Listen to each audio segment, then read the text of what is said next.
Tesla has recently announced that it will be importing the Model Y long range from China to Canada. However, this version of the car has a lower range than the one that is currently being manufactured in Fremont, California. This has led to some confusion and speculation among Tesla fans. So why did Tesla make the decision to import Model Y to Canada from Giga Shanghai, but not from Fremont factory, Giga Texas, or at least Giga Berlin that are much closer? There are a few possibilities and possible explanations which I'm going to talk about now. First, it could be a way to increase supply. Tesla is currently facing production constraints at its Fremont factory. By importing the Model Y from China, Tesla can increase the number of cars that it is able to sell in Canada. Second, it could be a way to reduce costs. The cost of manufacturing Tesla Model Y in China is lower than the cost of manufacturing it in the Fremont factory. By importing the car from China, Tesla can save money, which could help to offset the lower price of the car. Third, here is another interesting explanation. Elon Musk did say that Tesla cars produced at Giga Shanghai are most efficient and of highest quality. This is probably why Tesla is importing this specific version of the Model Y to Canada from Gigafactory Shanghai. But does this mean the US Tesla buyers are getting a somewhat lower quality Model Y vehicles compared to those which are made at Gigafactory Shanghai? Whatever the reason, Tesla's decision to import the Model Y long range from China is a significant one. It will be interesting to see how the car is received by Canadian Model Y drivers. Now, here are some additional thoughts on the matter. Some Tesla fans are disappointed that the Model Y long range from China has a lower range than the one that is currently being manufactured in Fremont. However, it is important to remember that the car is still a long-range vehicle. It has a range of 497 kilometers, which is 308 miles of range per single charge, and more than enough for most people's need. But on the other hand, Canada with cold weather needs more range, not 10% less range. The lower price of the Model Y long range from China is a welcome change. It makes the car more affordable for a wider range of customers. Tesla's decision to import the Model Y long range from China is a sign of the company's commitment to the Canadian market. It is clear that Tesla sees Canada as an important market for its electric vehicles. That's why it's shipping all the way from China to make sure Canada has enough Model Ys. So friends, I think Tesla's decision to import the Model Y long range from China is at least an interesting one. Maybe all Fremont and Gigafactory Texas production is needed for the United States. Are Tesla's US factories sold out or making space for the Cybertruck and Tesla Semi production? One thing I can say for sure is that the Tesla demand is obviously high in the United States. That's why Tesla is shipping cars all the way from Gigafactory Shanghai to next door Canada. What are your thoughts about this? Let me know, friends, in the comment section below.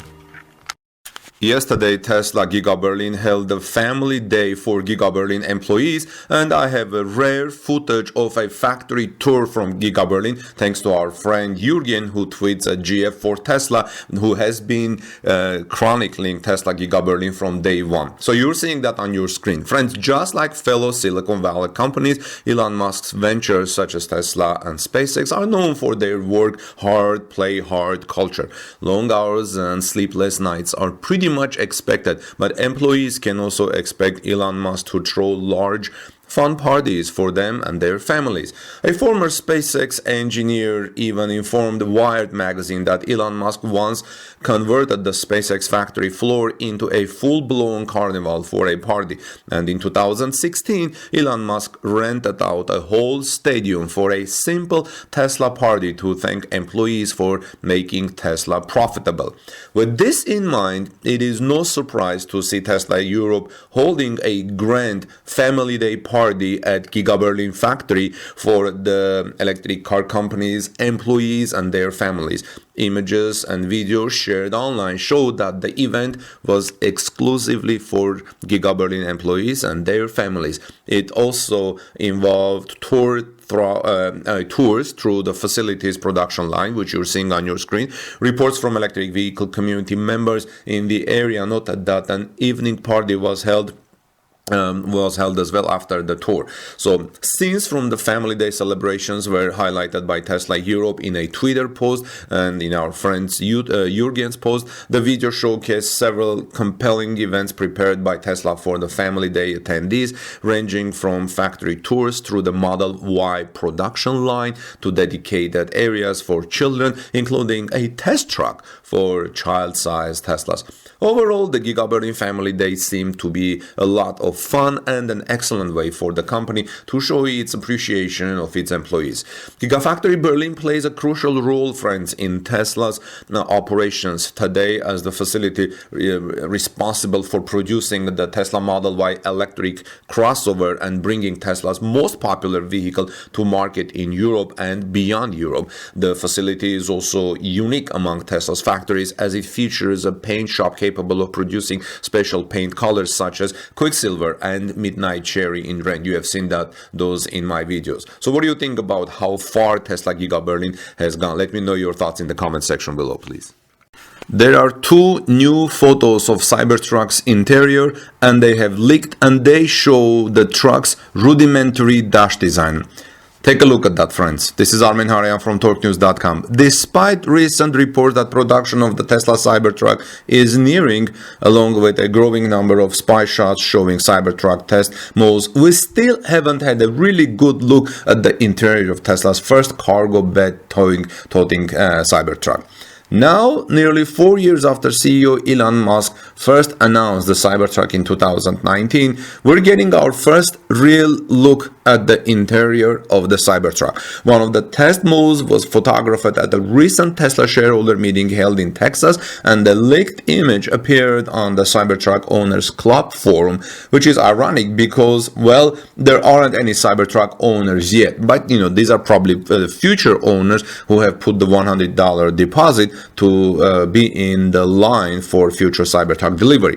The first photo was taken from the driver's point of view and shows a few key details. Immediately obvious is the nearly octagonal steering wheel that takes on a shape somewhere between a standard round wheel and Tesla's yoke-like tiller. No turn signal stalk is visible behind the wheel, with Teslas instead opting for capacitive buttons. Like on the Tesla Model 3 and Model Y, the Cybertruck doesn't have a traditional gauge cluster. This further throws the large, nondescript dashboard into sharp perspective. Given the unconventional shape of the Tesla Cybertruck, the lengthy flat dashboard isn't all that surprising, but it looks uninspired nonetheless. What do you think, friends? I think you would agree with that. Like all other Teslas, the vast majority of the truck's controls reside in the center touchscreen. The large horizontal display works with the steering wheel to break up an otherwise empty dash, which is devoid of any visible HVAC vents or charging outlets. The center console seems to also fit in with the general theme of Cybertruck. The sliding cover for the console looks to mimic the tonneau cover for the truck bed. Initially, there were claims that the center console would fold up the create of third jump seat, though it is tough to tell from the leaked images if that is still the case. So, friends, we will soon start seeing more of Tesla's highly anticipated and long overdue electric pickup truck. Who knows, but we'll keep an eye on for official details as well as leaks as well as prices, and I'll let you know once we get more images of the Cybertruck interior. So if you are here first time, please take a moment and subscribe to this channel, Torque News channel, for daily Tesla and electric vehicle news, and I'll see you soon in our next report. Please let me know your thoughts in the comment section below. What do you think when you see these Cybertruck images?